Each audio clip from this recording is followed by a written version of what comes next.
بسم اللہ الرحمن الرحیم۔ السلام علیکم محترم ناظرین۔ حضرت عمر کی بہادری کا واقعہ۔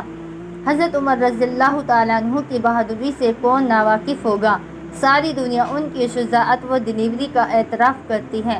شروع اسلام میں مسلمان کعبے کے پاس نماز نہیں پڑھ سکتے تھے، لیکن عمر فاروق رضی اللہ تعالیٰ عنہ کے اسلام لاتے ہی مسلمان خانہ کعبہ میں کھلم کھلا نماز پڑھنے لگے۔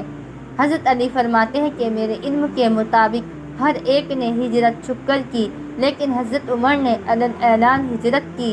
جب انہوں نے ہجرت کا ارادہ فرمایا تو اپنی تلوار گلے میں لٹکائی اور اپنی کمان کندھے پر ڈالی اور بہت سارے تیر ہاتھ میں لے کر بیت اللہ کے پاس آئے اور اطمینان سے طواف کیا اور پھر مقام ابراہیم کے پاس جا کر 2 رکعت نماز پڑھی۔ پھر مشرکین کی ایک ٹولی میں گئے اور فرمایا کہ جو یہ چاہتا ہو کہ اس کی ماں اس کے مرنے پر روئے اور اس کی اولاد یتیم ہو جائے اور اس کی بیوی بیوہ ہو جائے، وہ مکہ سے باہر آ کر میرا مقابلہ کرے۔ اس کے بعد آپ صلی اللہ علیہ وسلم نے ہجرت کی، مگر کوئی بھی آپ صلی اللہ علیہ وسلم کا پیچھا کرنے کی ہمت نہ کر سکا۔